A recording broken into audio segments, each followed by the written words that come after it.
సిగ్గు, డిఎస్సి శరము, ఈ పరీక్షలు నియమం ఎప్పటి నుంచినో గ్రామీణ నిరుద్యోగులు కోరుకుంటున్నారు. జర్నలిస్టులు అని చెప్పి మన ఆంధ్రప్రదేశ్లో విచిత్రం ఏంటంటే ప్రతి పనికి అడుగు ముందుకేస్తే అరడజన అడుగులు వెనక్కి లాగేటటువంటి ప్రజలందరికీ తెలిసిన విషయాలను కూడా జరిపే బహిరంగంగా తప్పుడుగా వక్రీకరించి టెట్ పరీక్షకి 20 రోజులు పెట్టారు. ఈలోపు మేము ఎక్కడ చదువుకుంటాం కాబట్టి పరీక్ష ఆపేయండి అంటూ రాధాకృష్ణ గారు ఎంత నిస్సిగ్గుగా జర్నలిజం రాజకీయంగా ప్రభుత్వానికి నష్టం అంటాం. కానీ ఎన్నికల్లో బీజేపీ పరీక్షలు లేకపోతే ఫర్ ఎగ్జాంపుల్ లా సెట్ ఆ పార్టీ అవసరం బీజేపీ మేము ఎన్నేళ్ళు చదవలేదు. భారతీయ జనతా పార్టీ లేకపోయినా తెలుగుదేశం పార్టీ అధికారంలోకి వచ్చేస్తే కనుక మొన్న గ్రామ సచివాలయ ఉద్యోగం అనివార్యం ఎందుకు అవుతుంది? ఎన్నికలు సజావుగా జరగాలి. మేము ఇన్నాళ్ళ పాటు ఎన్నికల కమిషన్ చదవలేదు. ఇక్కడే కదా సచివాలయాలు పెట్టారు కాబట్టి ఇప్పుడే పెట్టడానికి తెలుగుదేశం అవసరం బీజేపీకి ఏమన్నా ప్రత్యేక కానీ చదువులో నుంచి బీజేపీకి పోయేదేంటి వచ్చిన ఉపయోగం ఎగ్జామ్ జాబ్స్ కోసం. ఇంకా బీజేపీ కానీ దాన్ని ఇప్పుడు ఏమవుతుంది? తెలుగుదేశం బీజేపీ వలన అవసరం లేకపోతే బీజేపీ ఇప్పుడు దేశంలో మోడీ గెలుస్తాడు యాంటీ జగన్ ఈ పని చేస్తారు.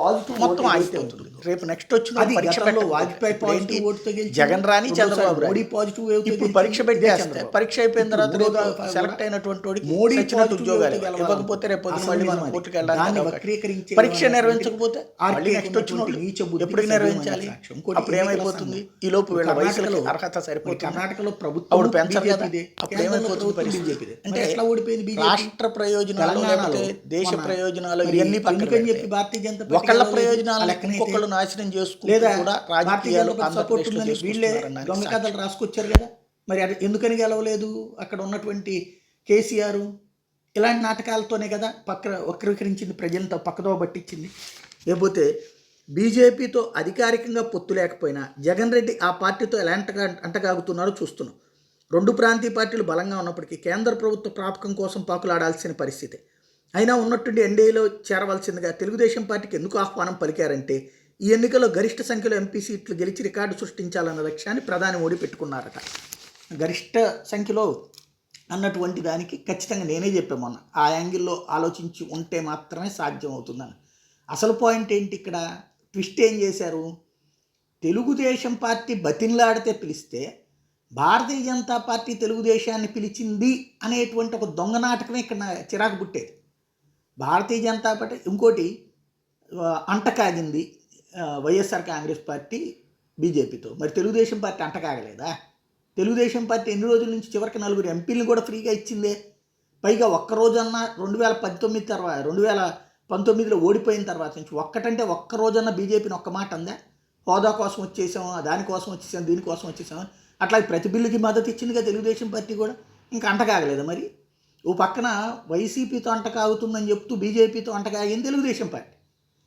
సిగ్గు లేకుండానే అంటకాగిందని ఏమైనా రాయక్కర్లేదు. ఎందుకంటే జాతీయ స్థాయిలో ఉన్నటువంటి ఒక అధికారంలో ఉన్న పార్టీతో కాంప్రమైజ్ కావడం అన్నటువంటి జరిగింది ప్రభుత్వం తరపున లేకపోతే ప్రతిపక్షం తరపున.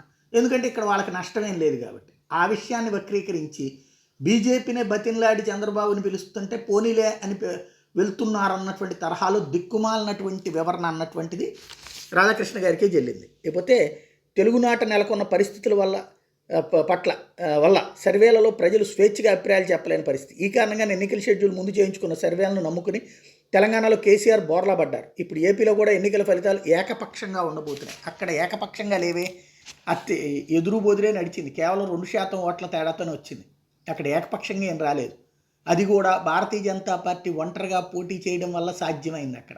ఇక్కడ భారతీయ జనతా పార్టీ ఒంటరిగా పోటీ చేస్తే ఇక్కడ కూడా తెలుగుదేశానికి ఆప్షన్ ఉంటుంది. భారతీయ జనతా పార్టీతో కలిసి పోటీ చేస్తే అప్పుడు జగన్ వర్సెస్ వీళ్ళంతా అవుతారు. సరే, ఇందులో ఎవరు అన్వయం వాళ్ళకు ఉంటుంది. కాకపోతే ఓవరాల్గా ఏంటంటే తప్పుని ఒప్పుని తప్పుగా చిత్రీకరించేటటువంటి నీచత్వాన్ని మరొకసారి తన కొత్త పలుకు ద్వారా చెత్తగా రాసుకొచ్చారు రాధాకృష్ణ గారు.